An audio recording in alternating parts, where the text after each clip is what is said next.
सो लेवियां दी पोथी तीसरी पोथी पहला चैप्टर जिसनों मिल जाए उस शुरू।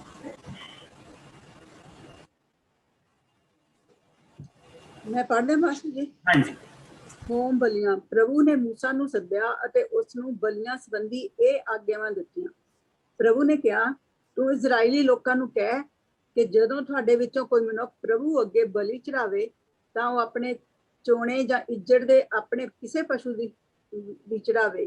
ਜੇਕਰ ਹੋਮ ਬਲੀ ਪਸ਼ੂ ਦੀ ਹੈ ਤਾਂ ਉਹ ਇਸ ਦੇ ਲਈ ਬੱਜ ਰਹਿਤ ਬਲਦ ਦੀ ਬਲੀ ਨੂੰ ਸੰਗਤ ਦੇ ਤੰਬੂ ਦੇ ਬੂਹੇ ਅੱਗੇ ਚੜਾਵੇ। ਇਸ ਤਰ੍ਹਾਂ ਪ੍ਰਭੂ ਦੀ ਬਲੀ ਨੂੰ ਸਵੀਕਾਰ ਕਰੇਗਾ ਤੇ ਉਹ ਮਨੁੱਖ ਆਪਣਾ ਹੱਥ ਉਸ ਹੋਮ ਬਲੀ ਦੇ ਸਿਰ ਤੇ ਰੱਖੇ ਤਾਂ ਇਹ ਬਲੀ ਉਸਦੇ ਪਾਪਾਂ ਦੀ ਮਾਫੀ ਵਜੋਂ ਪ੍ਰਭੂ ਸਵੀਕਾਰ ਕਰੇਗਾ।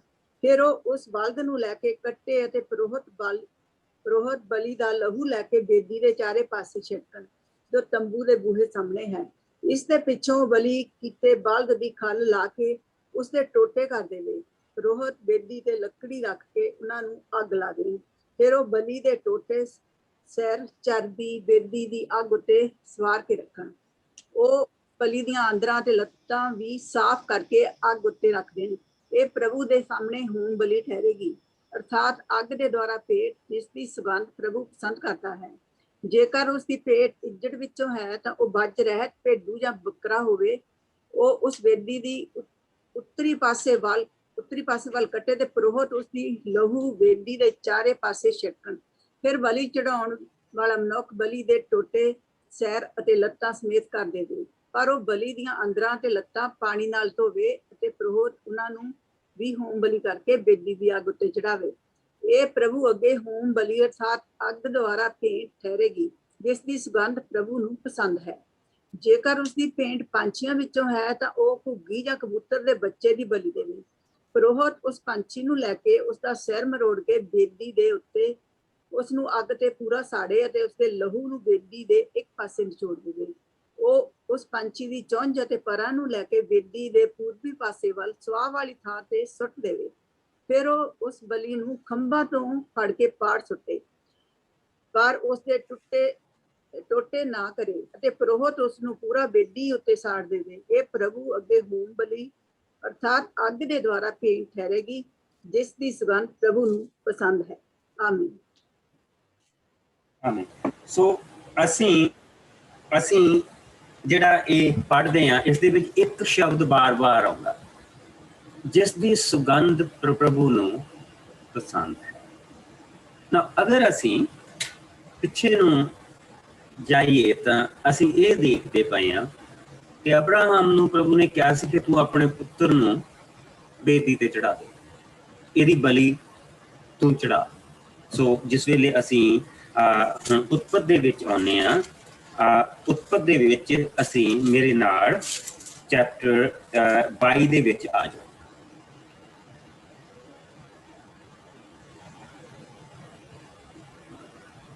ਚੈਪਟਰ 22 ਦੇ ਵਿੱਚ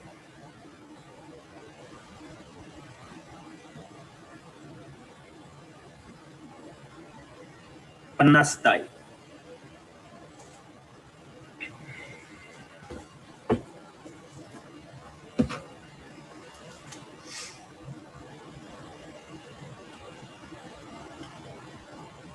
और जिसनों ये मिल जाए असी इस दियां पहलियां 14 आयतां पढ़ांगे। मैं इसहाक दी बलि इन्हां गल्लां दे पिछों परमेश्वर ने अब्राहम ਨੂੰ ਵਰਤਾਇਆ। परमेश्वर ने उसਨੂੰ ਕਿਹਾ अब्राहम ने उत्तर ਦਿੱਤਾ मैं हाजिर ਹਾਂ। परमेश्वर ने ਕਿਹਾ ਆਪਣੇ ਇਕਲੌਤੇ ਪੁੱਤਰ ਇਸਹਾਕ ਨੂੰ ਜਿਸ ਨੂੰ ਤੂੰ ਬਹੁਤ ਪਿਆਰ ਕਰਦਾ ਹੈ ਲੈ ਅਤੇ ਮੋਰੀਆ ਦੀ ਧਰਤੀ ਤੇ ਜਾ। ਉੱਥੇ ਮੈਂ ਤੈਨੂੰ ਇੱਕ ਪਹਾੜ ਦਿਖਾਵਾਂਗਾ ਜਿੱਥੇ ਤੂੰ ਉਸ ਨੂੰ ਹੋਮ ਬਲੀ ਦੇ ਰੂਪ ਵਿੱਚ ਚੜਾਉਣਾ। ਅਗਲੇ ਦਿਨ ਸਵੇਰੇ ਹੀ ਅਬਰਾਹਮ ਨੇ ਕੁਝ ਲੱਕੜਾਂ ਹੋਮ ਬਲੀ ਦੇ ਲਈ ਕੱਟ ਕੇ ਆਪਣੇ ਗਧੇ ਤੇ ਲੱਦੀਆਂ। ਫਿਰ ਉਹ ਆਪਣੇ 2 ਨੌਕਰਾਂ ਨੂੰ ਅਤੇ ਆਪਣੇ ਪੁੱਤਰ ਇਸਹਾਕ ਨੂੰ ਨਾਲ ਲੈ ਕੇ ਪਰਮੇਸ਼ਰ ਦੀ ਦੱਸੀ ਥਾਂ ਦੇ ਵੱਲ ਚੱਲ ਪਿਆ। ਤੀਜੇ ਦਿਨ ਅਬਰਾਹਮ ਨੇ ਦੂਰੋਂ ਉਸ ਥਾਂ ਨੂੰ ਦੇਖਿਆ। ਤਦ ਅਬਰਾਹਮ ਨੇ ਆਪਣੇ ਨੌਕਰਾਂ ਨੂੰ ਕਿਹਾ, ਤੁਸੀਂ ਇੱਥੇ ਗਧੇ ਦੇ ਨਾਲ ਠਹਿਰੋ, ਮੈਂ ਤੇ ਮੁੰਡਾ ਅੱਗੇ ਜਾਂਦੇ ਹਾਂ। ਅਸੀਂ ਪਰਮੇਸ਼ਰ ਦੀ ਉਪਾਸਨਾ ਕਰਕੇ ਵਾਪਸ ਮੁੜਾਂਗੇ। ਅਬਰਾਹਮ ਨੇ ਲੱਕੜਾਂ ਮੁੰਡੇ ਨੂੰ ਚੁਕਾ ਦਿੱਤੀਆਂ ਅਤੇ ਉਸ ਨੇ ਛੁਰੀ ਅਤੇ ਅੱਗ ਫੜ ਲਈ। ਫਿਰ ਉਹ ਦੋਵੇਂ ਬਲੀ ਵਾਲੀ ਥਾਂ ਵੱਲ ਚੱਲ ਪਏ। ਇਸਹਾਕ ਨੇ ਆਪਣੇ ਪਿਓ ਨੂੰ ਕਿਹਾ, ਪਿਤਾ ਜੀ। ਅਬਰਾਹਮ ਨੇ ਕਿਹਾ, ਹਾਂ ਮੇਰੇ ਪੁੱਤਰ। ਇਸਹਾਕ ਨੇ ਕਿਹਾ, ਸਾਡੇ ਕੋਲ ਅੱਗ ਅਤੇ ਲੱਕੜਾਂ ਤਾਂ ਹਨ, ਪਰ ਹੋਮ ਬਲੀ ਦੇ ਲਈ ਲੇਲਾ ਕਿੱਥੇ ਹੈ? ਅਬਰਾਹਮ ਨੇ ਉੱਤਰ ਦਿੱਤਾ, ਮੇਰੇ ਪੁੱਤਰ, ਪਰਮੇਸ਼ਰ ਆਪ ਹੋਮ ਬਲੀ ਦੇ ਲਈ ਲੇਲਾ ਦੇਵੇਗਾ। ਇਸ ਤਰ੍ਹਾਂ ਉਹ ਗੱਲਾਂ ਕਰਦੇ ਹੋਏ ਅੱਗੇ ਵੱਧਦੇ ਗਏ। ਉਹ ਦੋਵੇਂ ਜਦੋਂ ਪਰਮੇਸ਼ਰ ਦੀ ਦੱਸੀ ਥਾਂ ਤੇ ਪਹੁੰਚ ਗਏ ਤਾਂ ਅਬਰਾਹਮ ਨੇ ਇੱਕ ਵੇਦੀ ਬਣਾ ਕੇ ਉਸ ਉੱਤੇ ਲੱਕੜਾਂ ਰੱਖ ਦਿੱਤੀਆਂ। ਫਿਰ ਉਸਨੇ ਆਪਣੇ ਪੁੱਤਰ ਨੂੰ ਬੰਨ੍ਹ ਕੇ ਲੱਕੜੀਆਂ ਦੇ ਉੱਤੇ ਜੋ ਵੇਦੀ ਤੇ ਸਨ ਰੱਖ ਦਿੱਤਾ। ਤਦ ਅਬਰਾਹਮ ਨੇ ਛੁਰੀ ਚਲਾਉਣ ਲਈ ਹੱਥ ਅੱਗੇ ਵਧਾਇਆ, ਪਰ ਪ੍ਰਭੂ ਦੇ ਸਵਰਗਦੂਤ ਨੇ ਸਵਰਗ ਤੋਂ ਪੁਕਾਰ ਕੇ ਕਿਹਾ, ਅਬਰਾਹਮ, ਅਬਰਾਹਮ। ਅਬਰਾਹਮ ਨੇ ਉੱਤਰ ਦਿੱਤਾ, ਮੈਂ ਹਾਜ਼ਰ ਹਾਂ। ਉਸਨੇ ਕਿਹਾ, ਮੁੰਡੇ ਨੂੰ ਹੱਥ ਨਾ ਲਾ ਅਤੇ ਨਾ ਉਸਨੂੰ ਕੁਝ ਕਰ। ਮੈਂ ਜਾਣ ਗਿਆ ਹਾਂ ਕਿ ਤੂੰ ਪਰਮੇਸ਼ਰ ਤੋਂ ਡਰਦਾ ਹੈ, ਇੱਥੋਂ ਤੱਕ ਕਿ ਤੂੰ ਆਪਣੇ ਇਕਮਾਤਰ ਪੁੱਤਰ ਨੂੰ ਵੀ ਪਿੱਛੇ ਨਾ ਛੱਡਿਆ। ਤਦ ਅਬਰਾਹਮ ਨੇ ਪਿੱਛਾ ਮੁੜ ਕੇ ਦੇਖਿਆ ਤਾਂ ਇੱਕ ਲੇਲਾ ਝਾੜੀਆਂ ਵਿੱਚ ਫਸਿਆ ਪਿਆ ਸੀ। ਉਸਨੇ ਉਹ ਲੇਲਾ ਲੈ ਕੇ ਉਸਦੀ ਆਪਣੇ ਪੁੱਤਰ ਦੀ ਥਾਂ ਹੋਮ ਬਲੀ ਚੜਾਈ। ਅਬਰਾਹਮ ਨੇ ਉਸ ਥਾਂ ਦਾ ਨਾਂ ਪ੍ਰਭੂ ਆਪ ਪ੍ਰਬੰਧ ਕਰਦਾ ਹੈ ਰੱਖਿਆ। ਅੱਜ ਤੱਕ ਲੋਕ ਕਹਾਵਤ ਦੇ ਤੌਰ ਤੇ ਕਹਿੰਦੇ ਹਨ, ਪ੍ਰਭੂ ਆਪਣੇ ਪਹਾੜ ਤੇ ਆਪ ਪ੍ਰਬੰਧ ਕਰਦਾ ਹੈ। ਆਮੀਨ।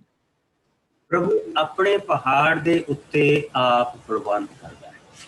ਇਹ ਜਿਹੜਾ ਮਹਾਨ ਚਿੰਨ੍ਹ ਅਸੀਂ ਇੱਥੇ ਦੇਖਦੇ ਪਏ, ਇੱਥੇ ਅਸੀਂ ਇਹ ਦੇਖਦੇ ਪਏ ਹਾਂ ਕਿ ਸਬਸਟੀਟਿਊਟ ਜਿਹੜਾ ਪ੍ਰਭੂ ਨੇ ਜਿਹੜਾ ਇਨਸਾਨ ਦੀ ਜਾਨ ਨੂੰ ਮੁਕਤੀ ਦੇ ਵੱਲ ਲੈ ਕੇ ਜਾਣ ਦੇ ਲਈ ਇਹ ਜਿਹੜਾ ਉਸਨੇ ਪ੍ਰਬੰਧ ਕੀਤਾ। ਨਾ ਹੁਣ ਇੱਥੇ ਕੱਲਾ ਮੁੰਡਾ ਗਵਾਹ ਨਹੀਂ, ਨੌਕਰ ਵੀ ਗਵਾਹ ਹੈ। ਬੇਸ਼ੱਕ ਉਹ ਨੌਕਰਾਂ ਨੂੰ ਪਿੱਛੇ ਛੱਡ ਦਿੱਤਾ। ਨੌਕਰਾਂ ਨੂੰ ਇੰਨੀ ਚੀਜ਼ ਦਾ ਪਤਾ ਕਿ ਜਦੋਂ ਅਸੀਂ ਅਬਰਾਹਮ ਦੇ ਨਾਲ ਆਏ ਸੀ ਤਾਂ ਅਸੀਂ ਸੀ, ਅਬਰਾਹਮ ਸੀ ਤੇ ਮੁੰਡਾ ਸੀ ਤੇ ਲੱਕੜਾਂ ਸੀ ਤੇ ਅੱਗ ਸੀ। ਅਸੀਂ ਆਪਣੇ ਨਾਲ ਬੱਕਰਾ ਨਹੀਂ ਲੈ ਕੇ ਆਏ, ਅਸੀਂ ਆਪਣੇ ਨਾਲ ਭੇਡੂ ਲੈ ਕੇ ਨਹੀਂ ਆਏ। ਸੋ ਫਿਰ ਇੰਨੀਆਂ ਗਵਾਹਾਂ ਦੇ ਹੁੰਦਿਆਂ ਹੋਇਆਂ ਇਹ ਬਲੀ ਕਿਹਦੀ ਦੇਖ ਕੇ ਆਇਆ? ਮੁੰਡਾ ਵੀ ਵਾਪਸ ਆ ਗਿਆ ਤੇ ਅਬਰਾਹਮ ਵੀ ਵਾਪਸ ਆ ਗਿਆ। ਬਲੀ ਕਿਹਨੇ ਦਿੱਤੀ? ਬਲੀ ਕਿਸ ਦੀ ਦਿੱਤੀ? ਸੋ ਜਿਹੜੇ ਯਹੂਦੀ ਲੋਕ ਸੀਗੇ ਉਹ ਇਸ ਚੀਜ਼ ਨੂੰ ਇਸ ਤਰ੍ਹਾਂ ਦੇਖਦੇ ਸੀ। ਹੁਣ ਜਿਸ ਲਈ ਅਸੀਂ ਵਾਪਸ ਲੇਵੀਆਂ ਦੀ ਪੋਥੀ ਤੇ ਆਉਂਦੇ ਹਾਂ ਜਿੱਥੇ ਅਸੀਂ ਸੀਗੇ, ਤਾਂ ਇੱਥੇ ਅਸੀਂ ਇੱਕ ਚੀਜ਼ ਦੇਖਦੇ ਪਏ ਹਾਂ। ਔਰ ਕਿਆ ਪ੍ਰਭੂ ਨੇ ਕਿਹਾ ਕਿ ਜਦੋਂ ਕੋਈ ਮਨੁੱਖ ਬਲੀ ਦੇਵੇ ਤਾਂ ਉਹ ਬਲਦ ਬਲੀ ਦੇ ਲਈ ਲੈ ਕੇ ਆਵੇ ਔਰ ਉਹ ਵੱਜ ਰਹਿਤ ਹੋਣਾ ਚਾਹੀਦਾ। ਤਾਂ ਤੂੰ ਉਸਨੂੰ ਤੰਬੂ ਦੇ ਬੂਹੇ ਮੁਰੇ ਤੂੰ ਉਸਨੂੰ ਬਲੀ ਕਰ, ਉਹਦੀ ਬਲੀ ਉੱਥੇ ਚੜਾ, ਉੱਥੇ ਉਹਨੂੰ ਕੱਟੀ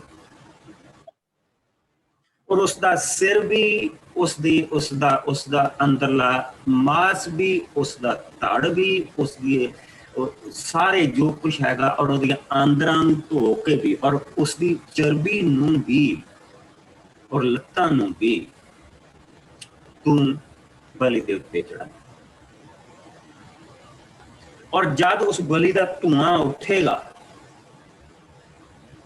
ਔਰ ਮੇਰੇ ਤੱਕ ਪਹੁੰਚੇਗਾ ਤਾਂ ਉਸਦੀ ਸੁਗੰਧ ਮੈਨੂੰ ਪਸੰਦ ਆਈ। ਸੋ ਇਸ ਬਲੀ ਦੇ ਵਿੱਚੋਂ ਨਾ ਤਾਂ ਪੁਰੋਹਿਤ ਨੂੰ ਕੁਛ ਮਿਲਦਾ ਸੀ, ਨਾ ਜਿਹੜਾ ਬਲੀ ਲੈ ਕੇ ਆਇਆ ਉਸ ਨੂੰ ਵਾਪਸ ਕੁਛ ਮਿਲਦਾ ਸੀ ਤੇ ਨਾ ਪੁਰੋਹਿਤਾਂ ਦੇ ਖਾਨਦਾਨਾਂ ਨੂੰ ਕੁਛ ਮਿਲਦਾ ਸੀ। ਇਹ ਸੰਪੂਰਨ ਬਲੀ ਹੈ। ਔਰ ਉਸ ਤੋਂ ਬਾਅਦ ਅਸੀਂ ਭੇਡੂ ਦੀ ਬਲੀ ਦੇਖਦੇ ਪਏ। ਔਰ ਇੱਥੇ ਬਾਰ-ਬਾਰ ਇੱਕ ਚੀਜ਼ ਆਉਂਦੀ ਹੈ, ਜੇ ਕੋਈ ਆਪਣੇ ਇੱਜੜ ਦੇ ਵਿੱਚੋਂ ਜੇ ਕੋਈ ਆਪਣੇ ਇੱਜੜ ਦੇ ਵਿੱਚੋਂ ਭੇਡ ਲੈ ਕੇ ਆਵੇ, ਤੂੰ ਇਜ਼ਰਾਈਲੀਆਂ ਨੂੰ ਕਹਿ ਕਿ ਜੋ ਮਨੁੱਖ ਪ੍ਰਭੂ ਦੇ ਅੱਗੇ ਬਲੀ ਚੜਾਵੇ ਉਹ ਆਪਣੇ ਚੌਣੇ ਦੇ ਵਿੱਚੋਂ, ਜੇ ਕੋਈ ਆਪਣੇ ਚੌਣੇ ਦੇ ਵਿੱਚੋਂ, ਕਿਉਂਕਿ ਗਾਈਆਂ ਬਲਦਾਂ ਦੇ ਮੱਝਾਂ ਦਾ ਜਿਹੜਾ ਹੁੰਦਾ ਸੀ ਉਸ ਨੂੰ ਉਹਦੇ ਵਿੱਚ ਉਹਨਾਂ ਦੇ ਕਦੇ ਵੀ ਆ ਜਾਂਦੇ ਸੀਗੇ ਤੇ ਉਹਨਾਂ ਦੇ ਵਿੱਚ ਊਂਠ ਵੀ ਆ ਜਾਂਦੇ ਸੀਗੇ ਤੇ ਉਹ ਉਹਨਾਂ ਦਾ ਚੌਣਾ ਹੁੰਦਾ ਸੀ। ਉਸਨੂੰ ਚੌਣਾ ਕਹਿੰਦੇ ਸੀ। ਲੇਕਿਨ ਭੇਡਾਂ ਨੂੰ ਇੱਜੜ ਕਿਹਾ ਜਾਂਦਾ ਸੀ। ਸੋ ਇੱਕ ਬੰਦਾ ਐਸਾ ਆ ਜਿਹੜਾ ਇਸ ਚੀਜ਼ ਨੂੰ ਅਫੋਰਡ ਕਰ ਸਕਦਾ, ਜਿਹਦੇ ਕੋਲ ਬਹੁਤ ਆ, ਸੋ ਆਪਣੇ ਬਹੁਤੇ ਦੇ ਵਿੱਚੋਂ ਬਹੁਤਾ ਲੈ ਕੇ ਆ ਗਿਆ, ਆਪਣੇ ਬਹੁਤੇ ਦੇ ਵਿੱਚੋਂ ਕੁਛ ਲੈ ਕੇ ਆ ਗਿਆ।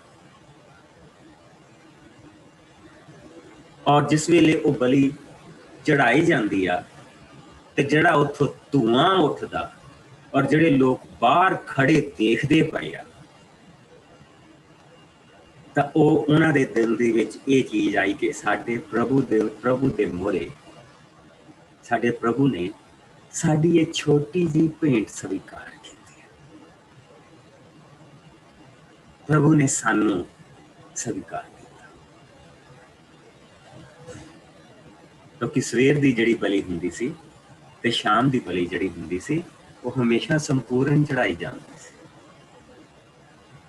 ਸਾਡੇ ਪ੍ਰਭੂ ਨੇ ਸਾਨੂੰ ਸਵੀਕ੍ਰਿਤੀ ਦਿੱਤੀ, ਜਿਸ ਲਈ ਉਹ ਧੂਆਂ ਉੱਠਦਾ ਸੀਗਾ ਬਲੀ ਦੇ ਉੱਤੋਂ, ਔਰ ਉਹ ਬਲੀ ਪੂਰੀ ਤਰ੍ਹਾਂ ਜਿਸ ਲਈ ਸਾੜੀ ਜਾਂਦੀ ਸੀ, ਤਾਂ ਉਸ ਲਈ ਉਹ ਕਹਿੰਦੇ ਸੀ ਕਿ ਪ੍ਰਭੂ ਧੰਨ ਆ ਜਿਸ ਨੇ ਸਾਨੂੰ ਇੰਨਾ ਦਿੱਤਾ ਤੇ ਸਾਡੇ ਕੋਲੋਂ ਸਿਰਫ ਇੰਨਾ ਕੁ ਮੰਗਿਆ, ਔਰ ਉਹ ਥੋੜੇ ਜਿਹੇ ਦੇ ਨਾਲ ਉਹਨੇ ਸਾਨੂੰ ਬਰਕਤ ਦਿੱਤੀ, ਸਾਨੂੰ ਹੋਰ ਵਧਾਇਆ।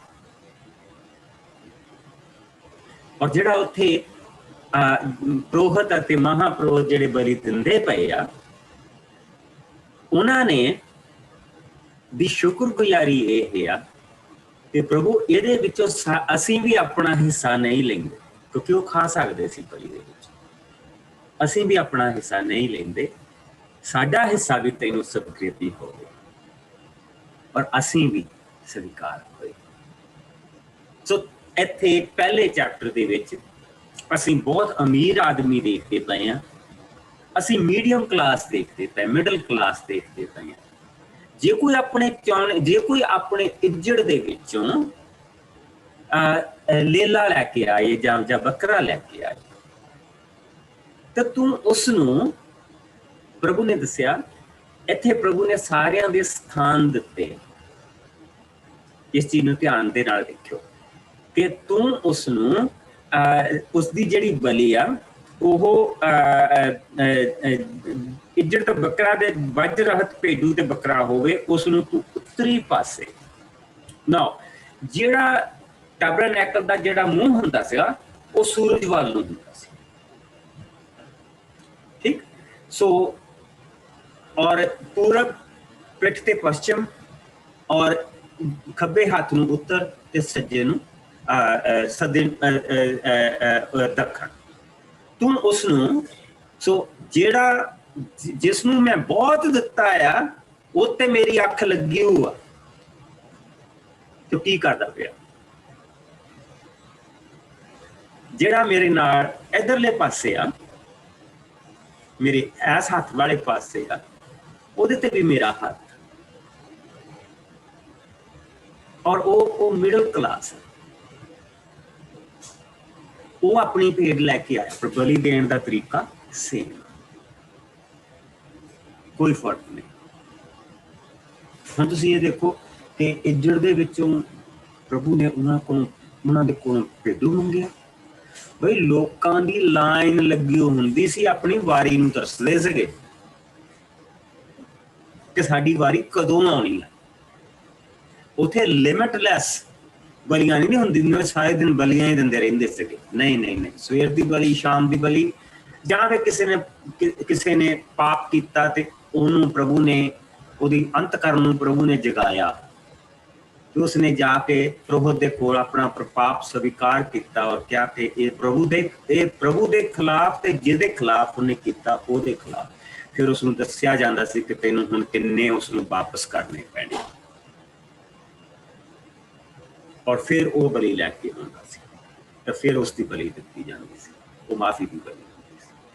ਲੇਕਿਨ ਇਹ ਜਿਹੜੀਆਂ ਬਲੀਆਂ ਅਸੀਂ ਦੇਖਦੇ ਪਏ ਹਾਂ, ਇਹ ਖੁਸ਼ੀ ਦੀਆਂ ਬਲੀਆਂ, ਇਹ ਖੁਸ਼ੀ ਦੀਆਂ ਬਲੀਆਂ ਹੈ।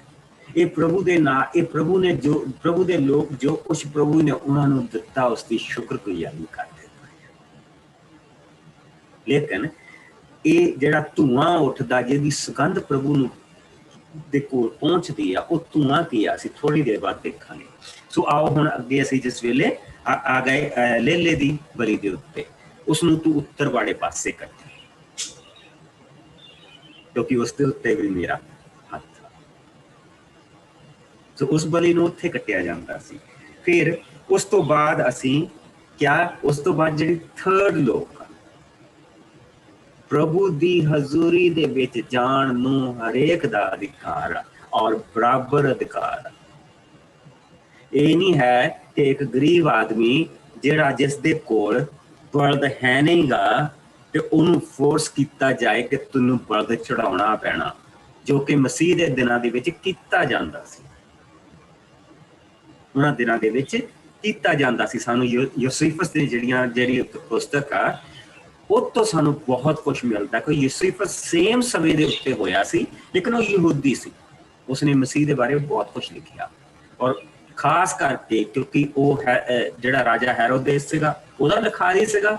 ਯਹੂਦੀਆਂ ਦੀ ਹਾਲਤ ਉਹਨੇ ਬਹੁਤ ਖੋਲ ਕੇ ਲਿਖੀ ਤੇ ਕਿੱਦਾਂ ਫੋਰਸ ਕੀਤਾ ਜਾਂਦਾ ਸੀ ਕਿ ਤੇਰਾ ਆਹ ਜਿਹੜਾ ਗੁਨਾਹ ਆ, ਇਹ ਜਿੰਨੀ ਦੇਰ ਤੱਕ ਤੂੰ ਬਲਦ ਨਾ ਚੜਾਏ ਉਨੀ ਦੇਰ ਤੱਕ ਤੇਰਾ ਗੁਨਾਹ ਮਾਫ ਨਹੀਂ ਹੋਣਾ। ਔਰ ਜਿਸਲੇ ਉਹ ਬਲਦ ਲੈ ਕੇ ਆਉਂਦਾ ਸੀ ਤਾਂ ਉਹ ਬਲਦ ਉਹਦੇ ਕੋਲ ਲੈ ਲਿਆ ਜਾਂਦਾ ਸੀ, ਔਰ ਇੱਕ ਬਲਦ ਏਦਾਂ ਹੀ ਲੋਕ ਉਹਨਾਂ ਦੇ ਕੋਲ ਸੈਂਕੜੇ ਬਲਦ ਲੋਕ ਲੈ ਕੇ ਆਉਂਦੇ ਹੁੰਦੇ ਸੀ, ਪਰ ਇੱਕ ਬਲਦ ਦੇ ਉਹਨਾਂ ਦੇ ਸਾਰਿਆਂ ਦੇ ਕੰਨ ਦੇ ਵਿੱਚੋਂ ਖੂਨ ਕੱਢ ਕੇ ਮਾੜਾ ਜਿਹਾ ਉਹ ਵੇਦੀ ਤੇ ਲਾ ਦਿੱਤਾ ਜਾਂਦਾ ਸੀ ਤੇ ਦੁਬਾਰਾ ਉਹਨਾਂ ਨੂੰ ਵੇਚਣ ਦੇ ਲਈ ਘੱਲ ਦਿੱਤਾ ਜਾਂਦਾ ਸੀ। ਇਹ ਕੰਮ ਹੋ ਗਿਆ ਸੀ।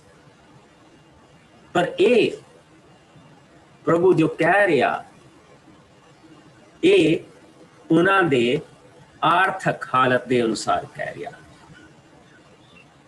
ਆਰਥਿਕ ਹਾਲਤ ਉਹਨਾਂ ਦੀ ਕੀ ਆ, ਉਹਦੇ ਹਿਸਾਬ ਦੇ ਨਾਲ, ਕਿਉਂਕਿ ਸਭ ਨੂੰ ਅਧਿਕਾਰ ਆ ਤੇ ਪ੍ਰਭੂ ਦੇ ਘਰ ਦੇ ਵਿੱਚ ਪੂਰੀ ਬਰਾਬਰੀ ਦੇ ਨਾਲ ਆਓ, ਚਾਹੇ ਉਹ ਅਮੀਰ ਆ ਚਾਹੇ ਉਹ ਗਰੀਬ ਆ। ਠੀਕ। ਸੋ ਫਿਰ ਹੁਣ ਇੱਕ ਬੰਦਾ ਗਰੀਬ ਆ, ਉਹ ਕਬੂਤਰ ਦਾ ਬੱਚਾ ਜੋ ਘੁੱਗੀ ਲੈ ਕੇ ਆਇਆ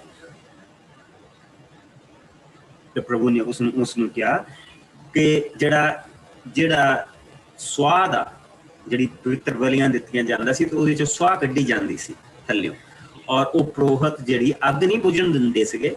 ਪ੍ਰੋਹਤਾਂ ਦੀ ਜੌਬ ਹੁੰਦੀ ਸੀ ਕਿ ਸਾਰਾ ਦਿਨ ਸਾਰੀ ਰਾਤ ਉੱਥੇ ਅੱਗ ਬਲਦੀ ਰਹਿੰਦੀ ਹੁੰਦੀ ਸੀ।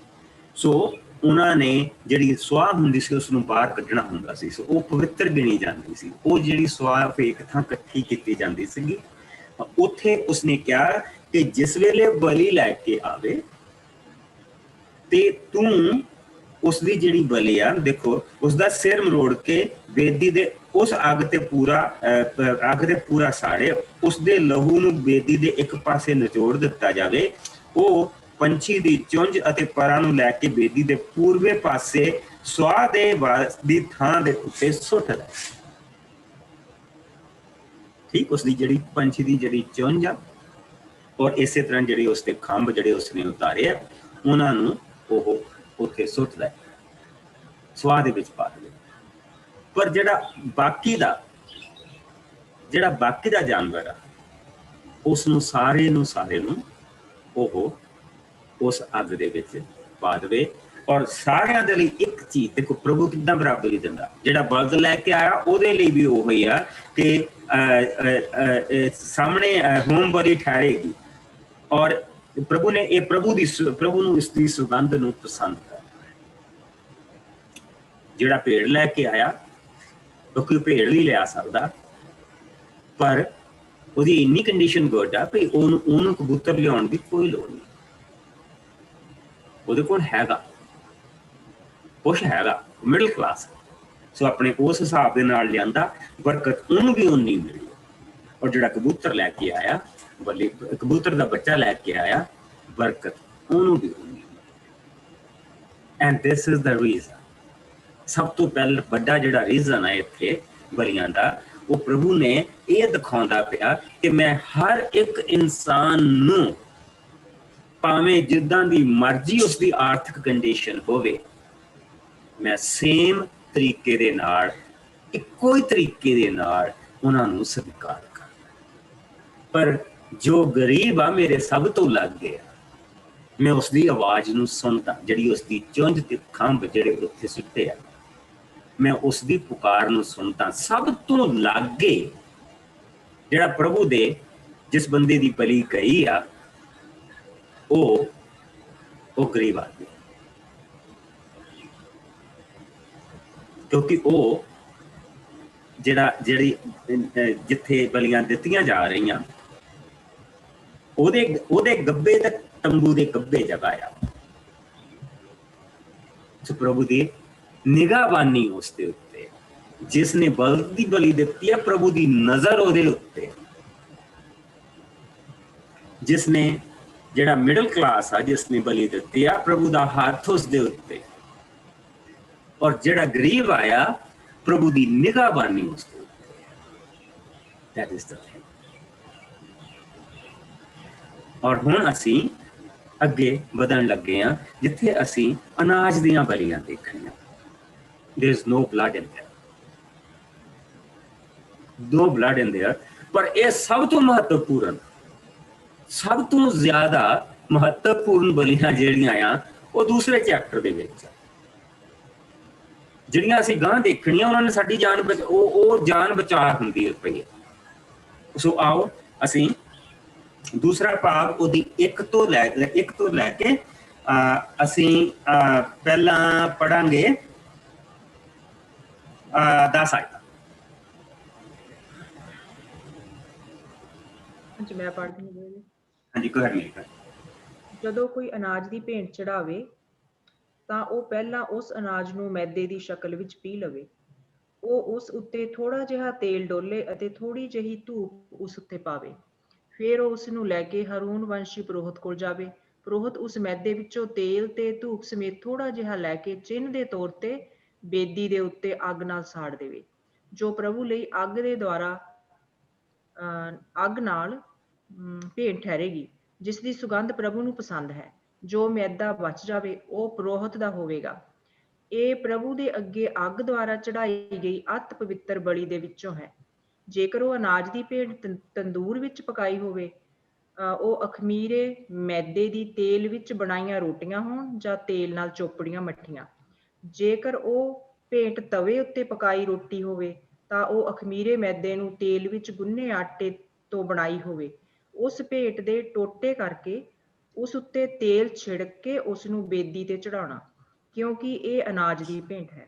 ਜੇਕਰ ਉਹ ਭੇਂਟ ਕੜਾਹੀ ਵਿੱਚ ਪਕਾਈ ਹੋਵੇ ਤਾਂ ਉਹ ਅਖਮੀਰੇ ਮੈਦੇ ਦੀ ਤੇਲ ਵਿੱਚ ਤਲੀ ਹੋਵੇ। ਤੂੰ ਉਹ ਭੇਂਟ ਪੁਰੋਹਿਤ ਕੋਲ ਲੈ ਕੇ ਆਵੀਂ ਅਤੇ ਉਹ ਉਸ ਨੂੰ ਪ੍ਰਭੂ ਦੇ ਅੱਗੇ ਬੇਦੀ ਉੱਤੇ ਚੜਾ ਦੇਵੇਗਾ। ਪੁਰੋਹਿਤ ਇਸ ਵਿੱਚੋਂ ਥੋੜੀ ਜਿਹੀ ਲੈ ਕੇ ਚਿੰਨ੍ਹ ਦੇ ਤੌਰ ਤੇ ਬੇਦੀ ਦੇ ਉੱਤੇ ਅੱਗ ਨਾਲ ਸਾੜ ਦੇਵੇਗਾ, ਜੋ ਪ੍ਰਭੂ ਲਈ ਅੱਗ ਦੇ ਦੁਆਰਾ ਦਿੱਤੀ ਗਈ ਭੇਂਟ ਠਹਿਰੇਗੀ, ਜਿਸ ਦੀ ਸੁਗੰਧ ਪ੍ਰਭੂ ਨੂੰ ਪਸੰਦ ਹੈ। ਜੋ ਭੇਂਟ ਬਚ ਜਾਵੇ ਉਹ ਪੁਰੋਹਿਤ ਦੀ ਹੋਵੇਗੀ। ਇਹ ਪ੍ਰਭੂ ਦੇ ਅੱਗੇ ਅੱਗ ਦੁਆਰਾ ਚੜਾਈ ਗਈ ਅਤ ਪਵਿੱਤਰ ਬਲੀ ਦੇ ਵਿੱਚੋਂ ਹੈ। ਹੁਣ ਜਿਹੜੀਆਂ ਅਸੀਂ ਬਲੀਆਂ ਦੇਖਣ ਜਾ ਰਹੇ ਹਾਂ, ਇਸ ਦੇ ਵਿੱਚ ਅਸੀਂ ਇਹ ਦੇਖਦੇ ਪਏ ਹਾਂ ਕਿ ਜਿਹੜੀ ਸੰਗਤ ਆ, ਕਿਉਂਕਿ ਲੇਵੀ ਦਾ ਜਿਹੜਾ ਕੁਣਬਾ ਸੀਗਾ, ਉਹਨਾਂ ਨੂੰ ਜ਼ਮੀਨ ਦੇ ਉੱਤੇ ਹੱਕ ਨਹੀਂ ਸੀ ਦਿੱਤਾ ਗਿਆ। ਉਹਨਾਂ ਨੂੰ ਉਹ ਥੋੜੀ ਜਿਹੀ ਜ਼ਮੀਨ ਦਿੱਤੀ ਗਈ ਸੀ ਜਿਨ੍ਹਾਂ ਦੇ ਵਿੱਚ ਉਹਨਾਂ ਦੇ ਘਰ ਸੀ। ਲੇਕਿਨ ਜਿਹੜੀ ਬਾਕੀ ਦੀ ਜਿਹੜੀ ਸੰਗਤ ਸੀਗੀ, ਉਹ ਪੁਰੋਹਿਤ ਦੀਆਂ ਜ਼ਰੂਰਤਾਂ ਨੂੰ ਪੂਰੀਆਂ ਕਰਦੀ ਸੀ, ਤਾਂ ਕਿ ਉਹਨਾਂ ਦਾ ਜਿਹੜਾ ਧਿਆਨ ਆ, ਉਹ ਜਿਹੜੀ ਅੱਗ ਬਲਦੀ ਪਈ ਆ, ਜਿਹੜੀ ਅੱਗ ਪ੍ਰਭੂ ਨੇ ਲਾਈ ਹੋਆ, ਜਿਹੜੀ ਉੱਥੇ ਉਸ ਬਲੀਆਂ ਜਿੱਥੇ ਹੁੰਦੀਆਂ, ਜਿੱਥੇ ਪ੍ਰਭੂ ਦੇ ਨਾਲ ਇਨਸਾਨ ਨੂੰ ਨੇੜਤਾ ਮਿਲਦੀ ਆ, ਉਹ ਆਪਣਾ ਸਾਰਾ ਸਮਾਂ ਉੱਥੇ ਗੁਜ਼ਾਰ ਸਕਣ। ਉਹ ਪ੍ਰਭੂ ਦੇ ਸ਼ਬਦ ਨੂੰ ਤਰਾਸ਼ ਸਕਣ, ਉਸ ਨੂੰ ਬੈਸਟ ਪੇਸ਼ ਕਰ ਸਕਣ, ਉਹ ਲੋਕਾਂ ਦੀਆਂ ਆਤਮਿਕ ਜ਼ਰੂਰਤਾਂ ਨੂੰ ਪੂਰੀਆਂ ਕਰ ਸਕਣ। ਲੇਕਿਨ ਗਾਂਹ ਜਾ ਕੇ ਅਸੀਂ ਦੇਖਣਾ ਕਿ ਉਹ ਗਰੀਬਾਂ ਨੂੰ ਤੇ ਅਨਾਥਾਂ ਦੀ ਸੰਭਾਲ ਕਰ ਸਕਣ, ਔਰ ਉਹਨਾਂ ਦੀ ਮਦਦ ਕਰ ਸਕਣ, ਕਮਿਊਨਿਟੀ ਦੇ ਵਿੱਚ ਉਹਨਾਂ ਦਾ ਜਿਹੜਾ ਉਹ ਕੰਮ ਕਰ ਸਕਣ। ਉਹਨਾਂ ਦਾ ਹੋਰ ਪਾਸੇ ਨੂੰ ਧਿਆਨ ਨਾ ਜਾਵੇ ਕਿ ਮੈਂ ਕਮਾਉਣਾ ਵੀ ਆ, ਮੈਂ ਕਿੱਥੇ ਕੀ ਪੂਰੇ ਕਰੂੰਗਾ। ਸੋ ਇਹ ਜਿਸ ਤਰ੍ਹਾਂ ਕਿ ਲੋਕ ਪ੍ਰਭੂ ਨੇ ਚੁਣ ਕੇ ਵੱਖਰੇ ਕੀਤੇ ਉਸਦੇ, ਸੋ ਪ੍ਰਭੂ ਨੇ ਇਹ ਆਗਿਆ ਦਿੱਤੀ ਸੀ ਕਿ ਇਹਨਾਂ ਲੋਕਾਂ ਦੀ ਜਿਹੜੀ ਲੋੜ ਆ, ਉਹ ਲੋਕਾਂ ਨੇ ਹੀ ਪੂਰੀ ਕਰਨੀ ਆ, ਉਹ ਬਾਕੀ ਦਿਆਂ ਨੇ ਪੂਰੀ ਕਰਨੀ ਆ, ਜਿਨ੍ਹਾਂ ਨੂੰ ਪ੍ਰਭੂ ਦਾ ਸ਼ਬਦ ਦੇਣਾ ਇਹਨਾਂ ਦੀ ਜ਼ਿੰਮੇਵਾਰੀ ਹੈ। ਇਹਨਾਂ ਦੀ ਜ਼ਿੰਮੇਵਾਰੀ ਪ੍ਰਭੂ ਦੇ ਜਿਹੜੇ ਲੋਕ ਆ ਉਹਨਾਂ ਦੀਆਂ ਜਿਹੜੀਆਂ ਆਤਮਿਕ ਜ਼ਰੂਰਤਾਂ, ਮਨ ਦੀਆਂ ਜ਼ਰੂਰਤਾਂ ਨੂੰ ਪੂਰਾ ਕਰਨਾ, ਪ੍ਰਭੂ ਦੀ ਨਜ਼ਦੀਕੀ ਦੇ ਵਿੱਚ ਰੱਖਣਾ, ਇਹ ਉਹਨਾਂ ਦਾ ਕੰਮ ਆ। ਜਿਸ ਵੇਲੇ ਮੈਨੂੰ ਚੇਤਾ ਜਿਸ ਵੇਲੇ ਮੇਰੀ ਆਰਡੀਨੇਸ਼ਨ ਹੋਈ ਸੀ ਤਾਂ ਉਹਨਾਂ ਨੇ ਜਿਹੜੀ ਮੇਰੇ ਤੋਂ ਸਹੁੰ ਚੁਕਾਈ ਸੀ ਉਹ ਇਹ ਸੀਗੀ ਕਿ ਮੈਂ ਪ੍ਰਭੂ ਦੀਆਂ ਲੋਕਾਂ ਦੀ ਆਤਮਿਕ ਜ਼ਰੂਰਤ ਨੂੰ, ਵਚਨ ਨੂੰ ਪੂਰੀ ਤਰ੍ਹਾਂ ਸਾਫ਼ ਸੁਥਰਾ ਵਚਨ ਪ੍ਰਭੂ ਦੀ ਹਜ਼ੂਰੀ ਦੇ ਵਿੱਚ ਪ੍ਰਭੂ ਦੀਆਂ ਲੋਕਾਂ ਤੱਕ, ਉਹਨਾਂ ਦੇ ਮਨਾਂ ਤੱਕ ਪਹੁੰਚਾਉਣੀ ਮੇਰੀ ਜ਼ਿੰਮੇਵਾਰੀ ਆ। ਔਰ ਫਿਰ ਸਾਊਥ ਆਵਰਸਵੁੱਡ ਦੀ ਕਾਂਗਰੀਗੇਸ਼ਨ ਨੇ ਖੜੇ ਹੋ ਕੇ ਉਹਨਾਂ ਨੇ ਕਿਹਾ ਸੀ ਕਿ ਤੇਰੀਆਂ ਜ਼ਰੂਰਤਾਂ ਨੂੰ ਪੂਰੀ ਕਰਨਾ ਸਾਡੀ ਜ਼ਿੰਮੇਵਾਰੀ। ਸੋ ਇਹ ਇਸ ਤਰ੍ਹਾਂ ਕੌਮ ਨੂੰ ਜਿਸ ਵੇਲੇ ਵੀ ਕੋਈ ਨਵਾਂ ਪ੍ਰੋਜੈਕਟ ਬਣਾਇਆ ਜਾਂਦਾ ਸੀ ਤੇ ਕੌਮ ਦੇ ਸਾਹਮਣੇ ਉਸ ਨੂੰ ਵੱਖਰਾ ਕੀਤਾ ਜਾਂਦਾ ਸੀ। ਸੋ that is a different thing। ਸੋ ਆਓ ਹੁਣ ਆਪਣਾ ਇਹਦੇ ਉੱਤੇ ਫੋਕਸ ਕਰੀਏ। ਇਸ ਕਰਕੇ ਇਹ ਹਿੱਸਾ ਇੰਨਾ ਇੰਪੋਰਟੈਂਟ ਆ ਜਿਹੜਾ ਹੁਣ ਅਸੀਂ ਦੇਖਣ ਜਾ ਰਹੇ ਹਾਂ, ਦੂਜਾ ਚੈਪਟਰ, ਕਿਉਂਕਿ ਜਿਹੜਾ ਇੱਥੇ ਸ਼ਬਦ ਵਰਤਿਆ ਗਿਆ, ਇੱਥੇ ਸ਼ਬਦ ਕੋਈ ਨਹੀਂ ਵਰਤਿਆ ਗਿਆ। ਇਹ ਟ੍ਰਾਂਸਲੇਸ਼ਨ ਦੇ ਵਿੱਚ ਗਲਤੀ ਆ। ਇੱਥੇ ਸਿਰਫ ਜਿਹੜਾ ਸ਼ਬਦ ਵਰਤਿਆ ਗਿਆ ਉਹ ਇਸੇ ਚੈਪਟਰ ਦੇ ਵਿੱਚ ਵਰਤਿਆ ਗਿਆ, ਔਰ ਉਹ ਸ਼ਬਦ ਹੈ ਨਹਫਾਸ਼।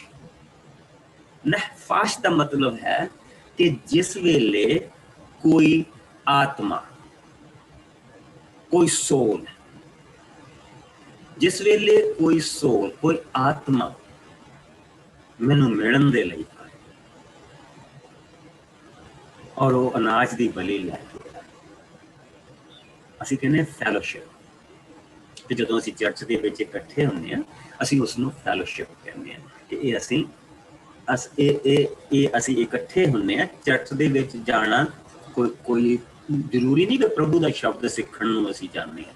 ਪ੍ਰਭੂ ਦੇ ਸ਼ਬਦ ਨੂੰ ਸਿੱਖਣ ਦੇ ਬਹੁਤੇ ਤਰੀਕੇ ਆ, ਲੇਕਿਨ ਜਿਸ ਲਈ ਅਸੀਂ ਆਪਣੀ ਚਰਚ ਦੇ ਵਿੱਚ ਇਕੱਠੇ ਹੁੰਦੇ ਹਾਂ ਉਹ ਇੱਕ ਫੈਲੋਸ਼ਿਪ ਹੁੰਦੀ। ਅਸੀਂ ਬਹਿੰਦੇ ਹਾਂ, ਅਸੀਂ ਖਾਣੇ ਪੀਂਦੇ ਹਾਂ, ਚਾਹ ਦਾ ਕੱਪ ਪੀਂਦੇ ਹਾਂ, ਕੁਛ ਨਾ ਕੁਛ ਨਾਲ ਖਾਂਦੇ ਹਾਂ, ਗੱਲਬਾਤ ਕਰਦੇ ਹਾਂ। ਇਹ ਇਨਸਾਨ ਇਹ ਚੀਜ਼ਾਂ ਲੈ ਕੇ ਪ੍ਰਭੂ ਦੇ ਘਰ ਜਾ ਰਿਹਾ, ਔਰ ਇਹ ਉਸ ਦਾ ਅੰਤ ਕਰਨ ਜਾ ਰਿਹਾ। ਜਦੋਂ ਕੋਈ ਬੀਇੰਗ ਮੇਰੇ ਅੰਦਰ, ਔਰ ਬੜਾ ਪਿਆਰੀ ਚੀਜ਼ ਦਾਊਦ ਨੇ ਕਹੀ ਆ ਕਿ ਪ੍ਰਭੂ ਦੇ ਘਰ ਦੇ ਵਿੱਚ ਇੱਕ ਦਿਨ ਗੁਜ਼ਾਰਿਆ ਹਜ਼ਾਰਾਂ ਦਿਨਾਂ ਤੋਂ ਬਿਹਤਰ। ਜਿਸਲੇ ਉਹ ਤੜਪਦੀ ਭੁੱਖੀ ਪਿਆਸੀ ਆਤਮਾ ਮੇਰੇ ਕੋਲ ਆਈ ਤਾਂ ਉਹ ਆਟੇ ਦੀ ਬਲੀ ਲੈ ਕੇ ਆਏ, ਉਹ ਮੇਰੇ ਨਾਲ ਖਾਏ ਪੀਏ। that is the meaning। ਔਰ ਜਿਹੜਾ ਹੁਣ ਹੈ ਉਹ ਪ੍ਰੀਸਟ ਆ, ਜਿਹੜਾ ਉਹ ਇਨਸਾਨ ਜਿਹੜਾ ਪ੍ਰੋਹਤ ਆ, ਉਹ ਪ੍ਰਭੂ ਦੇ ਵਿੱਚ ਤੇ ਉਸ ਇਨਸਾਨ ਦੇ ਵਿੱਚ ਉਸਦੀ ਜਿਹੜੀ ਜਗ੍ਹਾ ਆ ਉਹ ਬੇਸਿਕਲੀ ਇੱਕ ਸੇਵਕ ਵਾਲੀ ਜਗ੍ਹਾ ਹੈ ਕਿ ਉਹ ਉਸ ਨੂੰ ਪ੍ਰਭੂ ਦੀ ਨਜ਼ਦੀਕੀ ਦੇ ਵਿੱਚ ਲੈ ਕੇ ਆਉਂਦਾ। ਇਹਦਾ ਮਤਲਬ ਇਹ ਜਿਹੜਾ ਸਾਰਾ ਹਿੱਸਾ ਇਸਦਾ ਇਹੋ ਹੀ ਮਤਲਬ ਆ ਕਿ ਪ੍ਰਭੂ ਆਪਣੇ ਬੰਦੇ ਦੇ ਨਾਲ ਕਿੱਦਾਂ ਬੈਠ ਕੇ ਖਾਣਾ ਪੀਣਾ ਮੰਗਦਾ। ਮੈਂ ਪ੍ਰਭੂ ਦੇ ਵਚਨ ਦੇ ਵਿੱਚ ਦੋ ਜਗ੍ਹਾ ਤੇ ਲੈ ਕੇ ਜਾਊਂਗਾ। ਇੱਕ ਤਾਂ ਇਹ ਕਿਉਂਕਿ ਇਹ ਅੰਤ ਕਰਨ ਆ, ਸੋ ਕੋਈ ਜਾਣਾ ਜ਼ਬੂਰ 24 ਕੱਢ ਲੈ, ਭਜਨ 24 ਪੰਨਾ ਦੱਸ ਦੇਵੇ ਜ਼ਰੂਰ।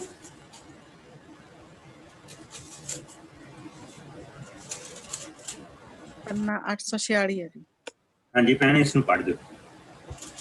ਓਕੇ। ਮਹਾਪ੍ਰਤਾਪੀ ਰਾਜਾ, ਧਰਤੀ ਅਤੇ ਇਸ ਦੀ ਸਭ ਭਰਪੂਰੀ, ਸੰਸਾਰ ਅਤੇ ਇਸ ਦੇ ਸਭ ਨਿਵਾਸੀ ਪ੍ਰਭੂ ਦੇ ਹਨ।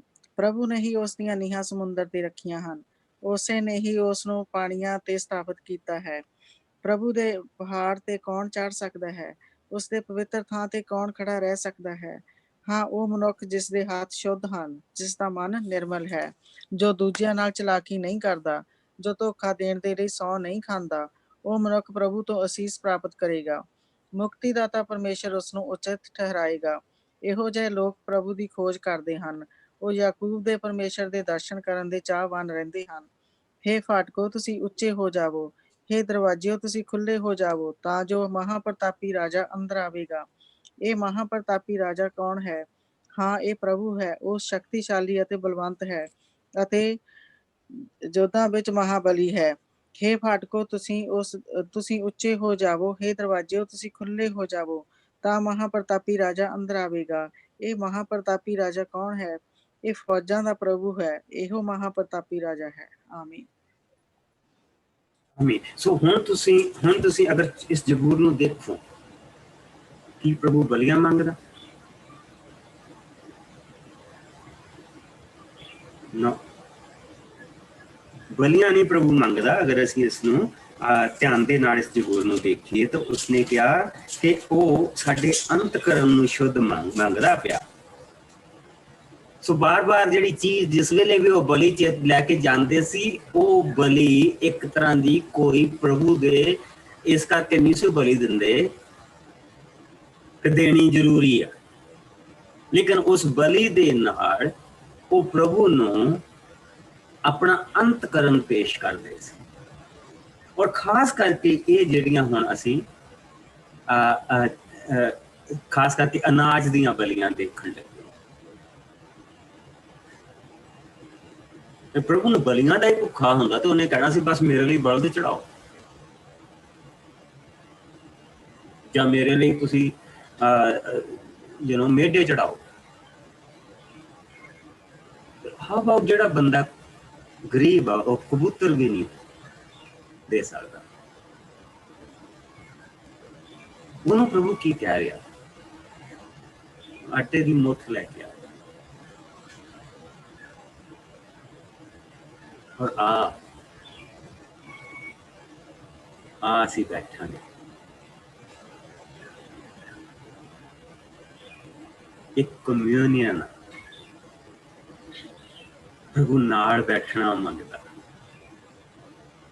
ਔਰ ਜਿਸ ਲਈ ਅਸੀਂ 24 ਜ਼ਬੂਰ ਦੇਖਦੇ ਪਏ ਹਾਂ, 24ਵਾਂ ਜ਼ਬੂਰ ਦੇਖਦੇ ਪਏ ਹਾਂ ਕਿ ਧਰਤੀ ਦੀ ਸਾਰੀ ਭਰਪੂਰੀ ਅਤੇ ਸੰਸਾਰ ਇਸ ਦੇ ਸਭ ਨਿਵਾਸੀ ਪ੍ਰਭੂ ਦੇ ਹਨ। ਪ੍ਰਭੂ ਨੇ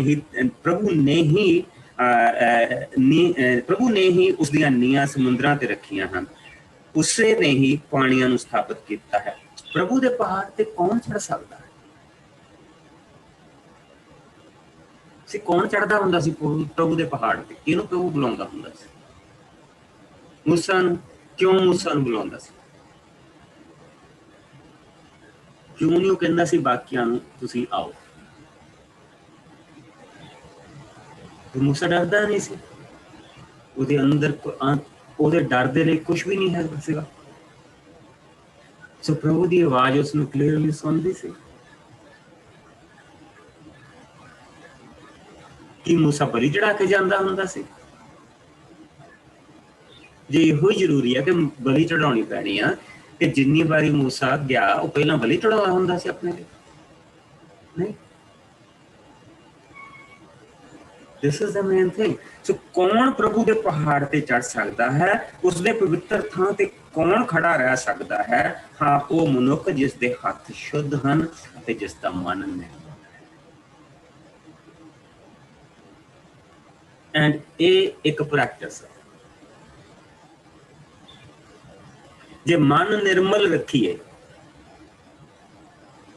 ਔਰ ਕੋਈ ਏਦਾਂ ਦੀ ਗੱਲ ਜੇ ਕੋਈ ਬੰਦਾ ਕਹਿੰਦਾ ਵੀ ਆ ਜਿਹਦੇ ਨਾਲ ਬੇਸਿਕਲੀ ਜਿਸ ਨੂੰ ਆਪਾਂ ਚੁਗਲੀਆਂ ਕਹਿੰਦੇ ਹਾਂ, it's a practice. I learned it. ਔਰ ਤੁਸੀਂ ਉਸਨੂੰ ਇਗਨੋਰ ਕਰਦੇ ਜਾਓ ਕਿ ਨਹੀਂ, ਛੱਡ ਪਰਾਂ, ਇਹ ਮੇਰੇ ਲਈ ਨਹੀਂ, ਇਹ ਮੇਰੇ ਲਈ ਨਹੀਂ। ਤੁਸੀਂ ਦੇਖੋਗੇ ਇੱਕ ਸਮਾਂ ਐਸਾ ਆਏਗਾ ਕਿ ਹੱਥ ਵੀ ਕਰਨਾ ਬੰਦ ਕਰ ਦੇਣਾ। Start from here. ਕਿਉਂਕਿ ਇਹਨੇ ਸਾਡਾ ਮੱਤ ਮਾਰੀ ਦੇਣਾ। ਉਹ ਚੀਜ਼ ਰੱਖੋ ਜਿਹੜੀ ਪ੍ਰਭੂ ਦੇ ਵੱਲੋਂ ਛਾਂਟ ਕੇ ਛਾਂਟ ਕੇ। ਹਰ ਇੱਕ ਗੱਲ ਦਾ ਜਵਾਬ ਦੇਣਾ ਜ਼ਰੂਰੀ ਨਹੀਂ ਹੁੰਦਾ।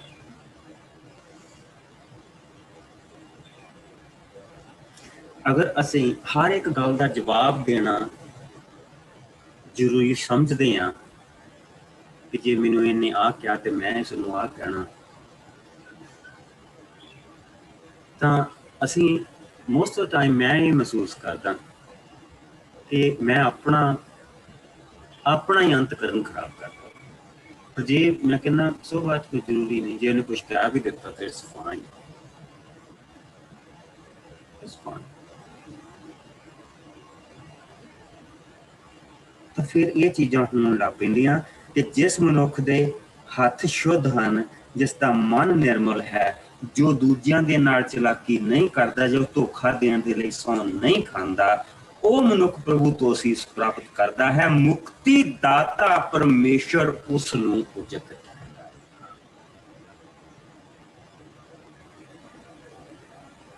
ਸੋ ਬਲੀ ਜਿਸ ਲਈ ਅਸੀਂ ਬੰਦਾ ਦੇ ਰਿਹਾ, ਤਾਂ ਉਹ ਆਪਣੇ ਨਾਲ ਆਪਣੇ ਅੰਤਕਰਨ ਨੂੰ ਲੈ ਕੇ ਜਾ ਰਿਹਾ। ਉਹਦਾ ਅੰਤਕਰਨ, ਸਪੈਸ਼ਲੀ ਅਨਾਜ ਦੀਆਂ ਬਲੀਆਂ, ਉਸ ਦਾ ਅੰਤਕਰਨ ਆਪਣੇ ਪ੍ਰਭੂ ਦੇ ਨਾਲ ਮਿਲਣ ਦੇ ਲਈ ਤੜਪਦਾ ਪਿਆ। ਜ਼ਬੂਰ 51 ਦੇ ਵਿੱਚ ਅਸੀਂ ਥੋੜਾ ਜਿਹਾ ਦੇਖਾਂਗੇ ਦੂਜੀ ਥਾਂ, ਅਗਰ ਤੁਸੀਂ ਮੇਰੇ ਨਾਲ ਆਓ।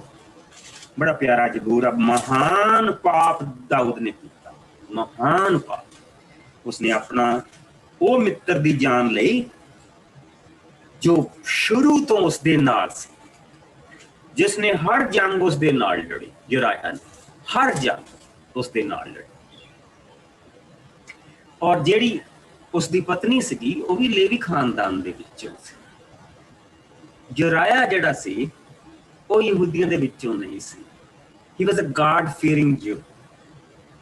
ਜਾਣੀ ਕਿ ਇਹਨਾਂ ਨੇ ਜਿਹੜਾ ਰੱਖਿਆ ਸੀਗਾ ਉਹਨੂੰ ਇਹਨਾਂ ਨੇ ਸੈਕੰਡ ਕਲਾਸ ਯਹੂਦੀ ਬਣਾ ਦਿੰਦੇ ਸੀ।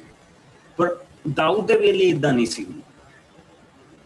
ਦਾਊਦ ਦੇ ਵੇਲੇ ਏਦਾਂ ਨਹੀਂ ਸੀ ਹੁੰਦੀ। ਅਗਰ ਕਿਸੇ ਨੇ ਯਹੂਦੀ ਮਤ ਸਵੀਕਾਰ ਕੀਤਾ ਤੇ ਹੀ ਵਾਸ ਵਨ ਆਫ them। ਉਸਦੀ ਬੜੀ ਇੱਜ਼ਤ ਕੀਤੀ ਜਾਂਦੀ ਸੀ। ਔਰ ਅਗਰ ਉਹ ਕੋਈ ਬੇਟੀ ਆ ਤੇ ਫਿਰ ਉਸ ਦੇ ਲਈ ਪ੍ਰਬੰਧ ਕੀਤਾ ਜਾਂਦਾ ਸੀ ਕਿ ਇਸ ਦੇ ਲਈ ਕੋਈ ਬੇਟਾ ਲੱਭਿਆ ਜਾਏ। ਔਰ ਉਸਨੂੰ ਉਸਦੀ ਬਹਾਦਰੀ ਦੇਖ ਕੇ, ਉਸਦੀ ਪ੍ਰਭੂ ਦੇ ਵੱਲ ਨਿਸ਼ਠਾ ਦੇਖ ਕੇ ਇੱਕ ਪੁਰੋਹਿਤ ਨੇ ਆਪਣੀ ਬੱਚੀ ਦੇ ਨਾਲ ਉਸਦਾ ਵਿਆਹ ਕੀਤਾ ਸੀ। ਪਰ ਉਹ ਸੁੰਦਰ ਬਹੁਤ ਸੀ। ਔਰ ਦਾਊਦ ਦਾ ਮਨ ਉਹਦੇ ਤੇ ਆ ਗਿਆ ਔਰ ਉਸਨੇ ਯੁਰਾਇਆ ਨੂੰ ਮਰਵਾਇਆ। ਉਹਨੂੰ ਰਾਣੀ ਬਣਨ ਦੀ ਭੁੱਖ ਸੀਗੀ। ਦਾਊਦ ਆਪਣੀ ਹਵਸ ਨਾਲ ਭਰਿਆ ਪਿਆ ਸੀ। ਪਰ ਜਿਸ ਵੇਲੇ ਨਥਾਨ ਨਬੀ ਨੇ ਆ ਕੇ ਦੱਸਿਆ ਕਿ ਤੂੰ ਉਹ ਇਨਸਾਨ,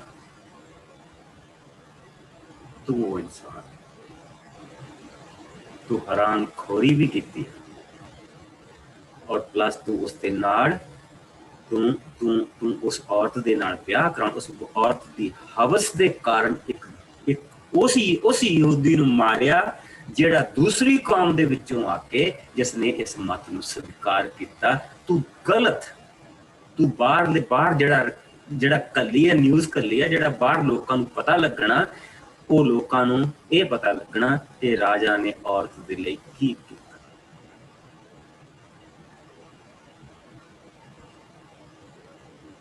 ਔਰ ਦਾਊਦ ਤਾਂ ਆਪਣੇ ਆਪ ਨੂੰ ਸਜ਼ਾ ਦੇ ਚੁੱਕਾ ਸੀ, ਮੌਤ ਦੀ। ਔਰ ਜਿਸਲੇ ਨਤਾਨ ਨਬੀ ਨੇ ਇਹ ਚੀਜ਼ ਕਹੀ ਆ ਤੇ ਦਾਊਦ ਜਿਹੜਾ ਆਪਣੇ ਉਸ ਅੰਤਕਰਨ ਨੂੰ ਲੈ ਕੇ ਹੁਣ ਉਹ ਜਾ ਰਿਹਾ ਪ੍ਰਭੂ ਦੇ ਅੱਗੇ, ਔਰ ਉਸਦੇ ਕੋਲ ਕੋਈ ਬਲੀ ਨਹੀਂ।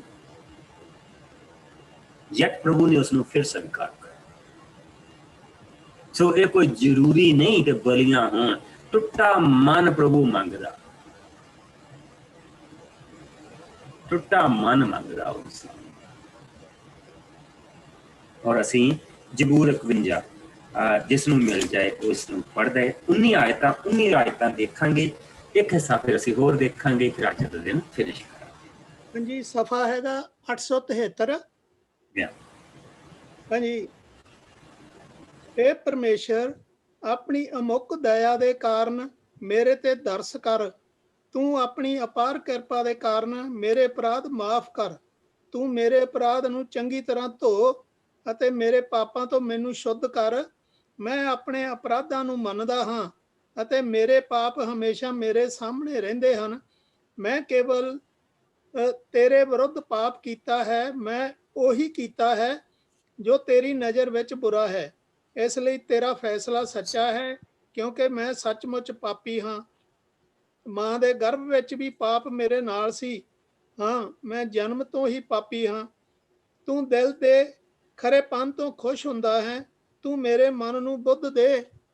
ਜੂਫੇ ਨਾਲ ਤੂੰ ਮੈਨੂੰ ਸਾਫ਼ ਕਰ ਤਾਂ ਮੈਂ ਸ਼ੁੱਧ ਹੋ ਜਾਵਾਂਗਾ। ਮੈਨੂੰ ਧੋ ਤਾਂ ਮੈਂ ਬਰਫ਼ ਨਾਲੋਂ ਵੀ ਚਿੱਟਾ ਹੋ ਜਾਵਾਂਗਾ। ਮੈਨੂੰ ਖੁਸ਼ੀ ਅਤੇ ਆਨੰਦ ਦੇ ਤਾਂ ਮੇਰਾ ਟੁੱਟਾ ਦਿਲ ਇੱਕ ਵਾਰ ਫਿਰ ਆਨੰਦਿਤ ਹੋ ਉੱਠੇਗਾ। ਮੇਰੇ ਪਾਪਾਂ ਵੱਲੋਂ ਤੂੰ ਆਪਣਾ ਮੂੰਹ ਮੋੜ ਲੈ ਅਤੇ ਮੇਰੀ ਸਭ ਬੁਰਾਈ ਨੂੰ ਦੂਰ ਕਰ। ਹੇ ਪਰਮੇਸ਼ਰ, ਤੂੰ ਮੇਰੇ ਅੰਦਰ ਸ਼ੁੱਧ ਮਨ ਪੈਦਾ ਕਰ। ਨਵੀਂ ਅਤੇ ਮਜ਼ਬੂਤ ਆਤਮਾ ਮੇਰੇ ਅੰਦਰ ਪਾ। ਤੂੰ ਮੈਨੂੰ ਆਪਣੇ ਸਾਹਮਣੇ ਦੂਰ ਨਾ ਕਰ ਅਤੇ ਨਾ ਮੇਰੇ ਕੋਲੋਂ ਆਪਣੀ ਪਵਿੱਤਰ ਆਤਮਾ ਨੂੰ ਲੈ।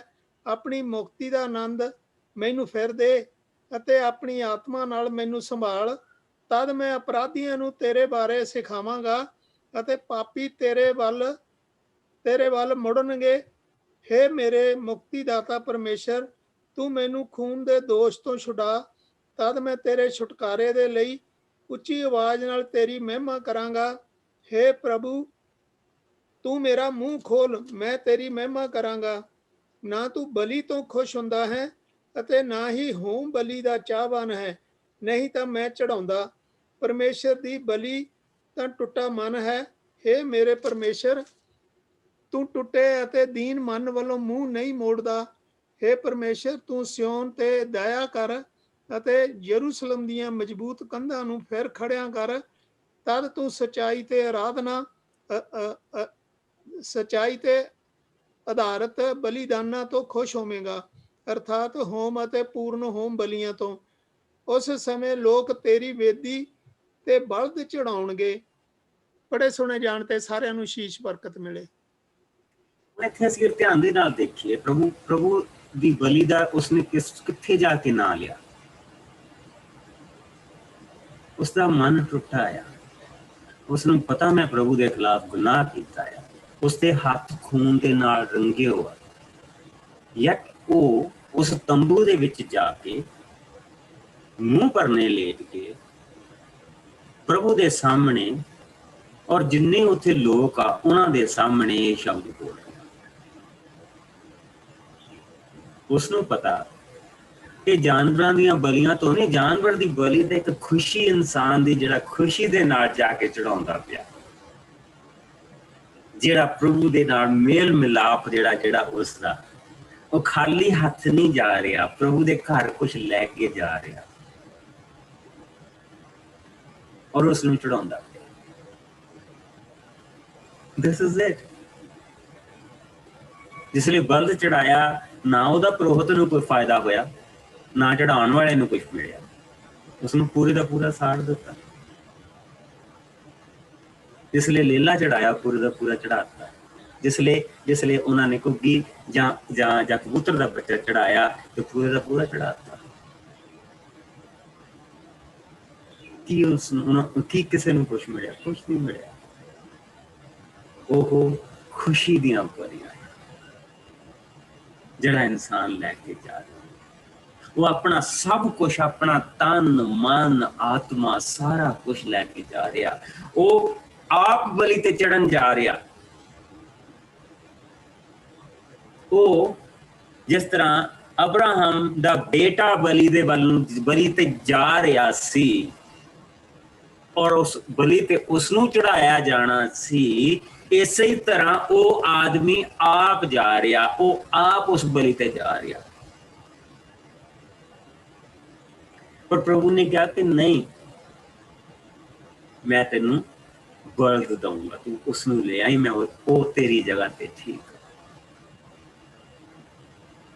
मैं तेनू भेड़ दूंगा, तू वो दे। तू गरीब आ, कोई नहीं, मैं तेरी थां दे उत्ते मैं तेनू तू कबूतर का बच्चा दिया, मैं तेन वो प्रोवाइड करूँ, मैं तेन आटा दे दूंगा, तू उस आटे की एक मुठ दे अपनी थां ते उस चढ़ा। मैं ये स्वीकार कर लूंगा कि तू बड़ी देती। और जिसलिए वो धुआं स्वर्ग ते उत्ते उठेगा ते मैं तेरी स्वीकृति स्वीकार कर, तेरी इस बड़ी मैं स्वीकार कर, मैं तेनू स्वीकार कर। Isn't that amazing? ये बलियां दे अर्थ आ। जिसलिए ਅਸੀਂ ਹੁਣ ਦੂਜਾ ਚੈਪਟਰ ਖਤਮ ਕਰਾਂਗੇ ਨਾ ਤੇ ਫਿਰ ਆਪਾਂ ਦੇਖਾਂਗੇ ਅੱਗੇ ਜਾ ਕੇ ਜਿਹੜੀਆਂ ਦੋ ਬਲੀਆਂ ਜਿਹੜੀਆਂ ਜ਼ਰੂਰੀ ਆ। ਇਹ ਜਿਹੜੀਆਂ ਬਲੀਆਂ ਇਹ ਖੁਸ਼ੀ ਦੀਆਂ ਬਲੀਆਂ, ਇਹ ਲੋਕ ਖੁਸ਼ੀ ਨਾਲ ਚੜਾਉਂਦੇ ਪ੍ਰਭੂ ਦੀ ਸ਼ੁਕਰਗੁਜ਼ਾਰੀ। ਲੇਕਿਨ ਗਾਂ ਜਾ ਕੇ ਅਸੀਂ ਜਿਹੜੀਆਂ ਬਲੀਆਂ ਦੇਖਣੀਆਂ ਉਹ ਬਲੀਆਂ ਪ੍ਰਭੂ ਨੇ ਇਹਨਾਂ ਤੋਂ ਮੰਗਣੀਆਂ ਆ, ਉਹ ਜ਼ਰੂਰੀ ਆ ਉਸ ਬੰਦੇ ਦੀ ਜਾਨ ਬਚਣ ਦੇ ਲਈ, ਉਹ ਜ਼ਰੂਰੀ। ਸੋ ਦਾਊਦ ਨੇ ਇੱਥੇ 100 ਦੀ ਇੱਕ ਗੱਲ ਕਰਤੀ, 1000 ਦੀ। ਜਦੋਂ ਕਹਿੰਦੇ ਹੁੰਦੇ ਆ ਡੈਡ ਕਹਿੰਦੇ ਹੁੰਦੇ ਆ ਕਿ ਵੀ ਸਾਰਾ ਸਮੁੰਦਰ ਇੱਕ ਭਾਂਡੇ ਦੇ ਘੜੇ 'ਚ ਸਮੁੰਦਰ ਪਾ ਦਿੱਤਾ। ਦਾਊਦ ਨੇ ਇੱਥੇ ਸਾਰਾ ਕੁਛ ਜਿਹੜਾ ਉਹ ਸਮੁੰਦਰ ਵਾਂਗੂ ਬੰਨ ਕੇ ਰੱਖ ਦਿੱਤਾ। ਤੇ ਜੇ ਤੂੰ ਬਲੀਆਂ ਮੰਗਦਾ ਹੋਇਆ, ਜੇ ਤੂੰ ਬਲੀਆਂ ਦਾ ਹੀ ਚਾਹਵਾਨ ਹੁੰਦਾ ਤਾਂ ਉਸਨੇ ਕੀ ਕਿਹਾ ਦੇਖੋ, हे ਮੇਰੇ ਮੁਕਤੀਦਾਤਾ ਪਰਮੇਸ਼ਰ, ਤੂੰ ਮੈਨੂੰ ਖੂਨ ਦੇ ਦੋਸ਼ ਤੋਂ ਛੁਡਾ, ਤਦ ਮੈਂ ਤੇਰੇ ਛੁਟਕਾਰੇ ਦੇ ਲਈ ਉੱਚੀ ਆਵਾਜ਼ ਦੇ ਨਾਲ ਤੇਰੀ ਮਹਿਮਾ ਕਰਾਂ। ਪਰ हे ਪ੍ਰਭੂ ਤੂੰ ਮੇਰਾ ਮੂੰਹ ਖੋਲ ਤਾਂ ਮੈਂ ਤੇਰੀ ਮਹਿਮਾ ਕਰਾਂਗਾ। ਨਾ ਤੂੰ ਬਲੀ ਤੋਂ ਖੁਸ਼ ਹੁੰਦਾ ਹੈ, ਨਾ ਤੂੰ ਹੋਮ ਬਲੀਆਂ ਦਾ ਚਾਹਵਾਨ ਹੈ। ਸੋ ਜਿਹੜੀਆਂ ਬਲੀਆਂ ਖੁਸ਼ੀ ਦੀਆਂ ਬਲੀਆਂ ਚੜਾਈਆਂ ਜਾਂਦੀਆਂ, ਔਰ ਜਿਹੜੀਆਂ ਦੋ ਬਲੀਆਂ ਜਿਹੜੀਆਂ ਕਿ ਪਾਪ ਦੀ ਬਲੀ ਤੇ ਪਛਤਾਵੇ ਦੀ ਬਲੀ ਆ, ਨਾ ਤੂੰ ਉਹ ਤੋਂ ਖੁਸ਼ ਹੁੰਦਾ ਤੇ ਨਾ ਤੂੰ ਉਹ ਤੋਂ ਖੁਸ਼ ਹੁੰਦਾ।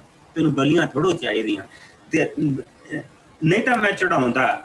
ਪ੍ਰਭੂ ਪਰਮੇਸ਼ਰ ਦੀ ਬਲੀ ਦਾ ਟੁੱਟਾ ਮਨ ਹੈ। हे ਪਰਮੇਸ਼ਰ, ਤੂੰ ਟੁੱਟੇ ਤੇ ਦੀਨ ਮਨ ਦੇ ਵੱਲੋਂ ਮੂੰਹ ਨਹੀਂ ਮੋੜਦਾ। ਇਹ ਹੈ ਸਾਡਾ ਪ੍ਰਭੂ,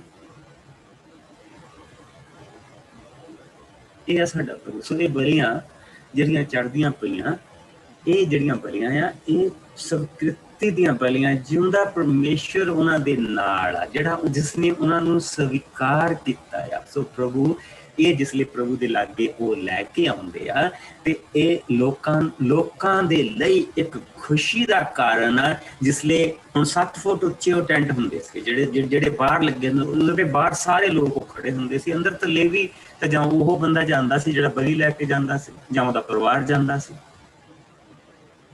ਜਾਂ ਪਰਿਵਾਰ ਦੇ ਥੋੜੇ ਬਹੁਤੇ ਬੰਦੇ ਹੋਰ ਜਾਂਦੇ ਸੀ। ਬਾਕੀ ਤਾਂ 7 ਫੁੱਟ ਦੀਵਾਰ ਦੇ ਬਾਹਰ ਹੀ ਖੜੇ ਆ ਨਾ। ਹੁਣ 7 ਫੁੱਟ ਯਹੂਦੀ ਤਾਂ ਅੱਜ ਵੀ ਨਹੀਂ ਮਿਲਦਾ, ਉਹਨਾਂ ਦਿਨਾਂ ਨੂੰ ਤਾਂ ਛੱਡੋ। ਸੋ ਕੀ ਹੁੰਦਾ ਸੀ, ਜਿਸਲੇ ਉਹ ਬਲੀ ਦਾ ਧੂੰਆਂ ਉੱਠਦਾ ਸੀ ਤੇ ਜਿਹੜੇ ਬਾਹਰ ਖੜੇ ਲੋਕੀ ਹੁੰਦੇ ਸੀ ਉਹ ਮੂੰਹ ਭਰਨੇ ਹੋ ਜਾਂਦੇ ਸੀ ਪ੍ਰਭੂ ਦੇ। ਇੱਕ ਖੁਸ਼ੀ ਦੀ ਲਹਿਰ ਸਾਰੇ ਛਾ ਜਾਂਦੀ ਸੀ ਕਿ ਪ੍ਰਭੂ ਨੇ ਅੱਜ ਬਲੀ ਚੜਾਈ ਗਈ ਆ, ਇਹ ਸਾਡੇ ਸਾਰਿਆਂ ਤੋਂ ਲਈ ਆ। ਪ੍ਰਭੂ ਨੇ ਸਭ ਨੂੰ ਆਪਣੀ ਹਜ਼ੂਰੀ ਪ੍ਰਦਾਨ ਕੀਤੀ, ਖੁਸ਼ੀ ਦੀਆਂ। ਔਰ ਹੁਣ ਅਸੀਂ ਦੇਖਾਂਗੇ ਗਾਂ ਜਾ ਕੇ, ਅੱਜ ਅਸੀਂ ਮੇਲ ਮਿਲਾਪ ਦਾ, ਇੱਕ ਬੰਦਾ ਆਟੇ ਦੀ ਮੁੱਠ ਲੈ ਕੇ ਗਿਆ,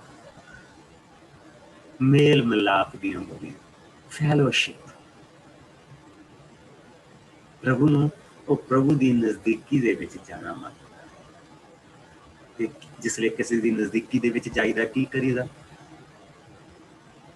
ਖਾਣਾ ਖਾਈਦਾ, ਖਾਣਾ ਖਾਈ। ਸੋ ਕੱਲ ਨੂੰ ਆਪਾਂ ਦੇਖਾਂਗੇ ਕਿ ਇਸ ਖਾਣੇ ਦੇ ਵਿੱਚ ਕਿੰਨਾ ਪੰਜਾਬੀ ਖਾਣਾ ਹੈ, ਪਿਓਰ ਪੰਜਾਬੀ ਖਾਣੇ ਆ ਸਾਰੇ। ਕੱਲ ਨੂੰ ਦੇਖਾਂਗੇ। ਪਿਆਰੇ ਪ੍ਰਭੂ ਤੇਰਾ ਬਹੁਤ ਸ਼ੁਕਰ ਕਰਦੇ, ਤੂੰ ਸਾਡਾ ਮਹਾਨ ਦਿਆਲੂ ਕਿਰਪਾਲੂ ਪਰਮੇਸ਼ਰ। ਤੇਰੀ ਦਇਆ ਸਾਡੇ ਸਭ ਦੇ, ਚਾਹੇ ਕੋਈ ਅਮੀਰ ਤੇ ਚਾਹੇ ਕੋਈ ਗਰੀਬ, ਔਰ ਚਾਹੇ ਪ੍ਰਭੂ ਜੀ ਉਹ ਬੰਦਾ ਜੋ ਰਾਜਾ ਹੁੰਦਿਆਂ ਹੋਇਆਂ ਕਹਿ ਰਿਹਾ ਕਿ ਤੂੰ ਬਰੀਆਂ ਦਾ ਚਾਹਵਾਨ, ਨਹੀਂ ਤਾਂ ਮੈਂ ਤਾਂ 1000 ਬਲਦ ਇੱਥੇ ਚੜਾ ਦਿੰਦਾ, ਪਰ ਮੈਂ ਆਪਾ ਲੈ ਕੇ ਆਇਆ, ਮੈਂ ਬਲੀ ਬਣ ਕੇ ਆਇਆ, ਮੇਰਾ ਟੁੱਟਾ ਮਨ ਬਲੀ ਬਣ ਕੇ ਆਇਆ। ਅਸਲੀ ਬਲੀ ਤਾਂ ਟੁੱਟਾ ਮਨ, ਕਿਉਂਕਿ ਤੂੰ ਉਸਦੇ ਵੱਲੋਂ ਤਾਂ ਮੈਨੂੰ ਧੋ, ਮੈਨੂੰ ਜੱਫੇ ਦੇ ਨਾਲ ਧੋ ਕਿ ਮੈਂ ਸਾਫ਼ ਹੋ ਜਾਵਾਂ, ਔਰ ਮੈਂ ਤੂੰ ਆਪਣੀ ਪਵਿੱਤਰ ਆਤਮਾ ਹੋ ਗਿਆ। ਪਿਆਰੇ ਪ੍ਰਭੂ ਤੂੰ ਕਿੰਨਾ ਮਹਾਨ ਆ, ਸੱਚਮੁੱਚ ਤੂੰ ਦਿਆਲੂ ਕਿਰਪਾਲੂ, ਗੁੱਸਾ ਕਰਨ ਦੇ ਵਿੱਚ ਮੱਠਾ ਪਰਮੇਸ਼ਰ, ਜੋ ਹਜ਼ਾਰਾਂ ਦੇ ਪਾਪਾਂ ਨੂੰ ਮਾਫ਼ ਕਰਦਾ। ਔਰ ਪ੍ਰਭੂ ਜੀ ਤੂੰ ਪਾਪਾਂ ਨੂੰ ਮਾਫ਼ ਨਹੀਂ ਕਰਦਾ, ਤੂੰ ਸਾਡੇ ਅੰਤ ਕਰਨ ਦੇ ਨੂੰ ਵੀ ਪ੍ਰਭੂ ਜੀ ਨਵਾਂ ਕਰਦਾ, ਸਾਡੀ ਆਤਮਾ ਨੂੰ ਤਾਜ਼ੀਆਂ ਕਰਦਾ, ਸਾਨੂੰ ਮੁੜ ਕੇ ਉਠਾੜ ਕੇ ਖੜਾ ਕਰ। ਪਿਆਰੇ ਪ੍ਰਭੂ ਸਾਨੂੰ ਇਹ ਚੀਜ਼ਾਂ ਸਿਖਾ, ਇਸ ਦੇ ਵਿੱਚ ਸਾਨੂੰ ਬਤਾ। ਹੁਣ ਤਾਂ ਪ੍ਰਭੂ ਜੀ ਜਦ ਅਸੀਂ ਦੁਬਾਰਾ ਮਿਲੀਏ, ਤੇਰਾ ਰਹਿਮ, ਤੇਰੀ ਦਇਆ, ਤੇਰਾ ਪਿਆਰ ਸਾਡੇ ਸਭ ਦੇ ਨਾਲ ਬਣਿਆ ਹੈ। ਔਰ ਇਹ ਪ੍ਰਭੂ ਜੀ ਸਾਡੇ ਟੁੱਟੇ ਮਨ ਦੀ ਬਲੀ ਦੀ ਮਹਿਕ ਤੇਰੇ ਤੱਕ ਪਹੁੰਚਦੀ ਰਹੇ, ਔਰ ਤੇਰਾ ਮੇਲ ਮਿਲਾਪ ਸਾਡੇ ਸਭ ਦੇ ਨਾਲ ਬਣਿਆ ਹੈ। ਮਸੀਹ ਯਿਸੂ ਦੇ ਮਿੱਠੇ ਔਰ ਪਿਆਰੇ ਨਾਮ ਦੇ ਵਿੱਚ ਮੰਗਦੇ ਹਾਂ, ਔਰ ਸਾਰੇ ਭੈਣ ਭਰਾ ਕਹਿਣ ਆਮੀਨ। Bless you.